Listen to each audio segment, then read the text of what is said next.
This is the installer guy kicking it with news. Episode 2 coming straight into your living room. Cryptocurrency. Sounds unique. Sounds kind of cool, but is it really? Think about it for a second. Someone in their basement came up with an idea to make a new form of currency. Sounds like they're a lonely individual. I wonder if they had an imaginary friend to roll with that, because it makes no sense to me that they would come up with something so mundane as to think of another way of currency. I think of other ways people play with money, like Monopoly money. Other ways would be when you go to Chuck E. Cheese and you use their money, Disney dollars. But those are all fictitious. They're not real. They're for kids. But the fact that they're coming out with a currency to rival or outdo the American dollar, it's a little ridiculous. Taking the time to spend all that money to come up with an idea as to have new types of purchasing power with crypto.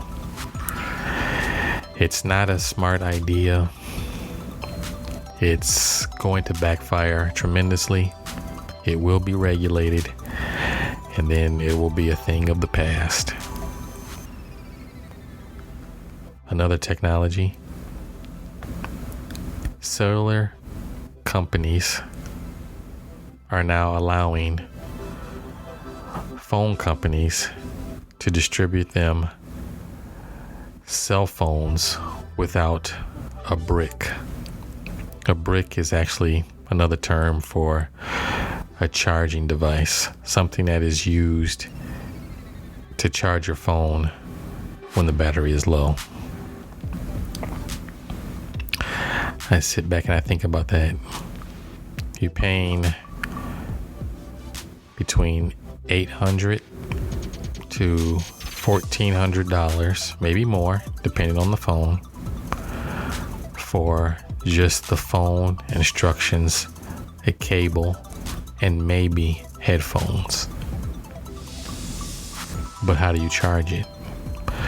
Not every household has a charger in their home, so it doesn't make sense to me. They're cutting costs by cutting corners, giving you less than what you are paying for. Kind of ridiculous. It's kind of like you give me electricity, but I'm only going to give you half the bill. Why? Because I didn't use all the electricity.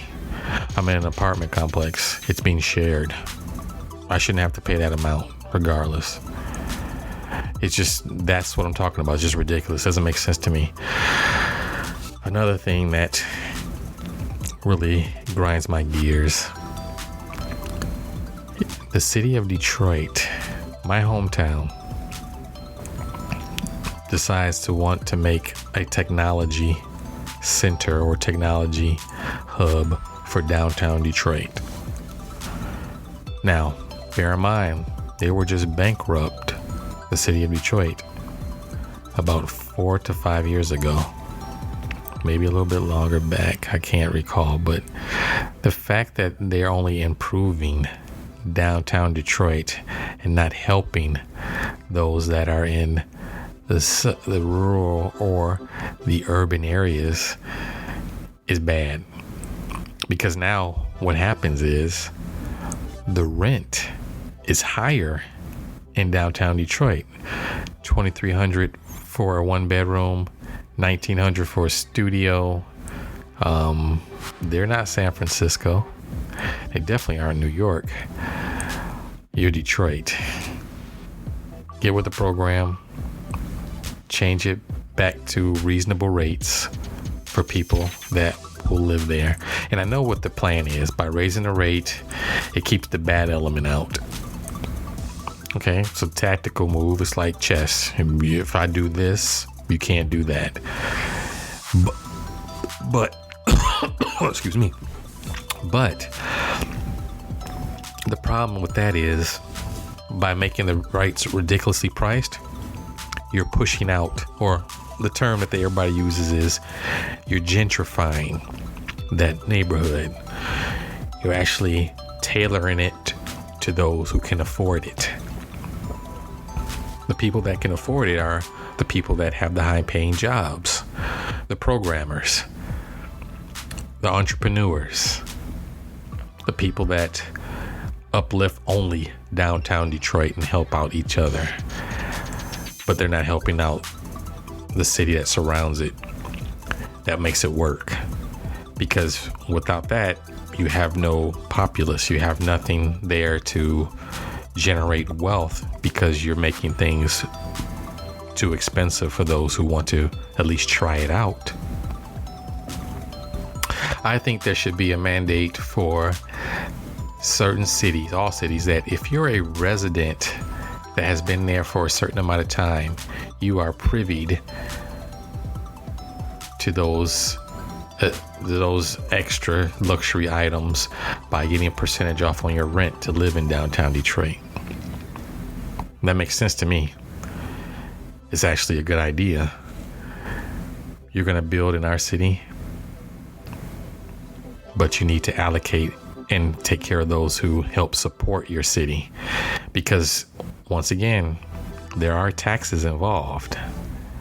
There's such things as state tax, and there's such things as city tax.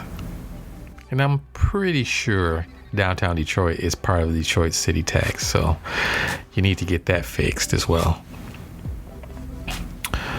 Another technology that really rubs me the wrong way is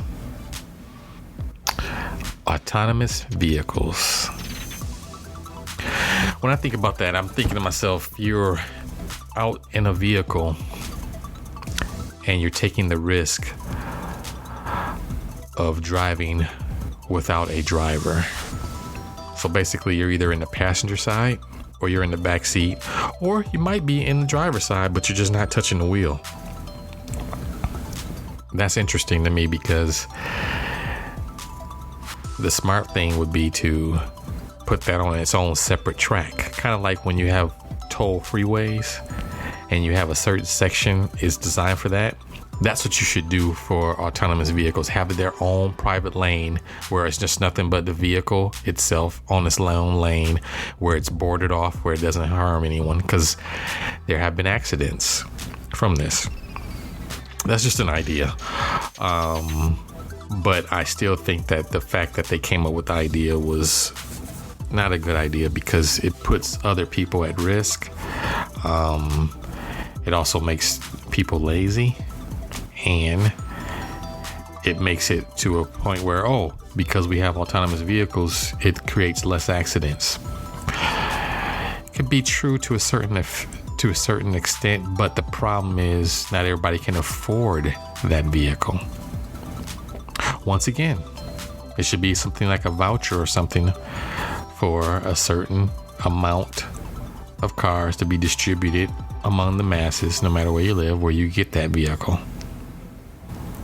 But it should be regulated where when you want to do autonomous, it can only be on highways or freeways, and you're in that special lane, kind of like I said, the special lane for tolls, or the special lane for more than two people in the car. But that's just an idea. So with that being said, this is my episode about technology, cryptocurrency, and everything involved with technology. This is the Installer Guy signing off. And once again, don't let technology run you. You run the technology.